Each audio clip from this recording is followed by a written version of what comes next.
Hello, everyone. Welcome to another episode of the Cineposium podcast.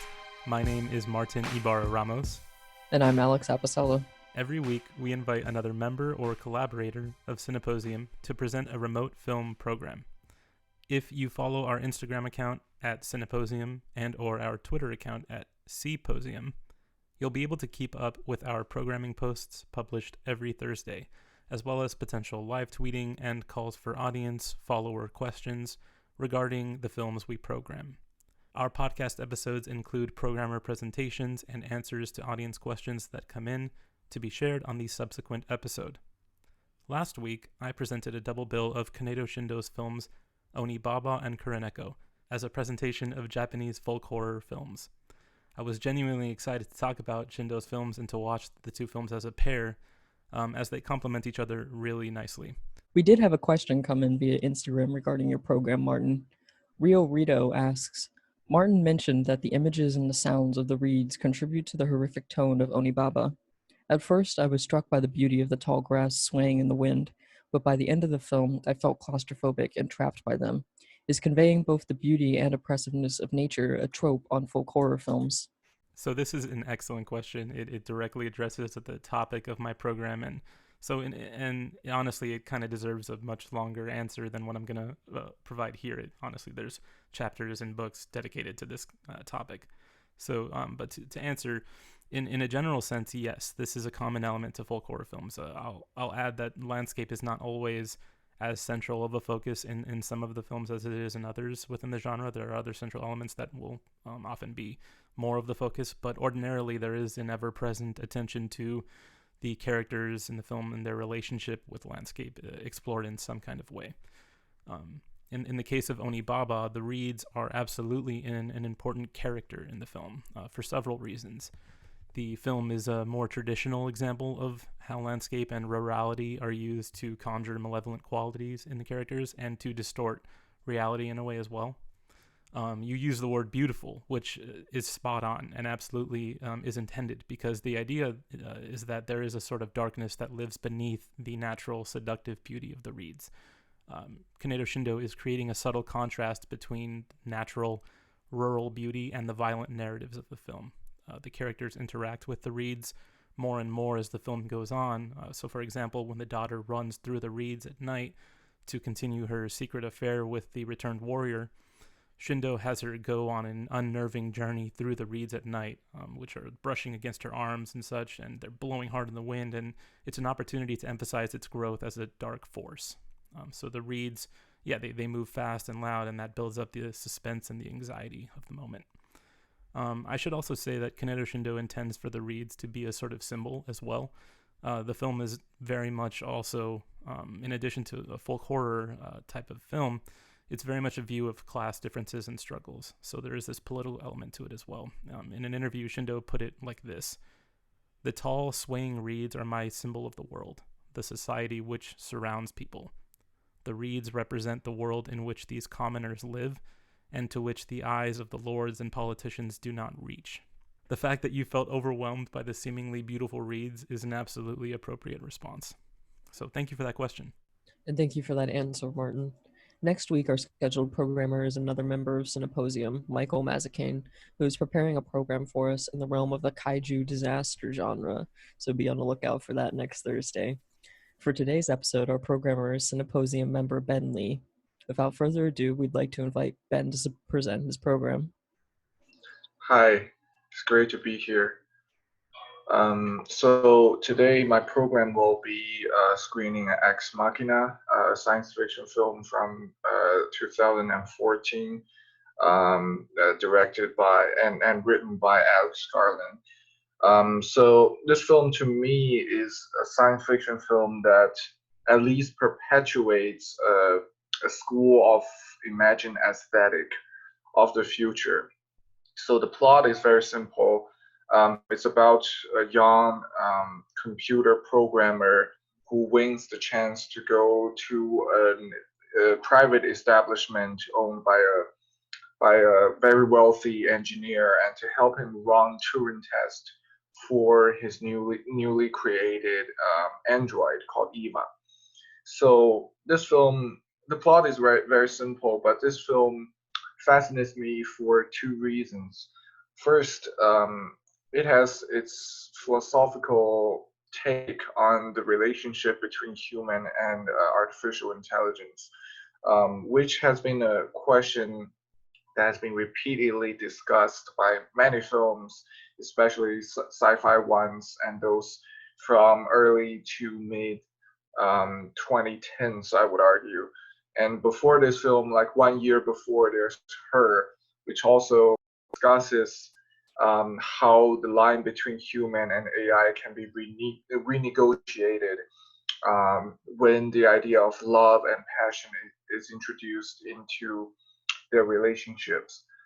Another major aspect that I find this film really fascinating is its aesthetic elements. And this aesthetic, especially in this film, I would like to call it myself light sci-fi. And I don't know if it's an appropriate term, but by light I mean how this film posts the future really close to our reality, but still maintains all those subtle elements that alienates the future from us. And although I personally call it light futurism, but there's other subgenres or movements of science fiction, not only in films but also in novels, poetry, and art that can be found in films like Ex Machina. And the director Alex Garland is to my understanding, he's a fan of science fiction, but at the same time, he's a fan of this light sci-fi. I'm sorry, I'm invoking my own like definition again. And later, he has the film Annihilation, and recently he is the showrunner of the sci-fi show Devs.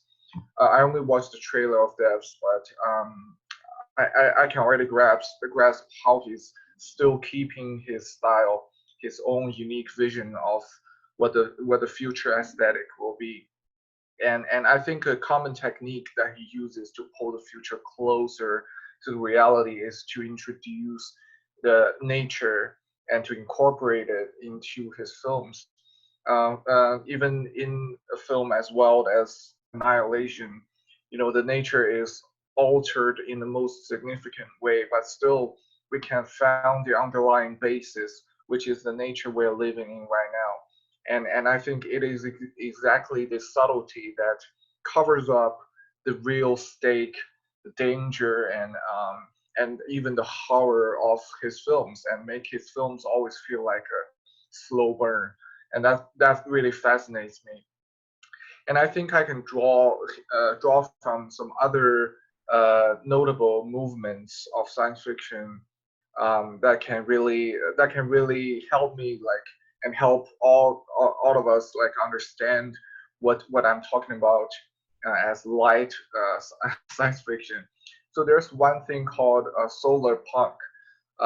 It's a little similar, but at the same time different from what I found in Ex Machina and other Alex Garland's films.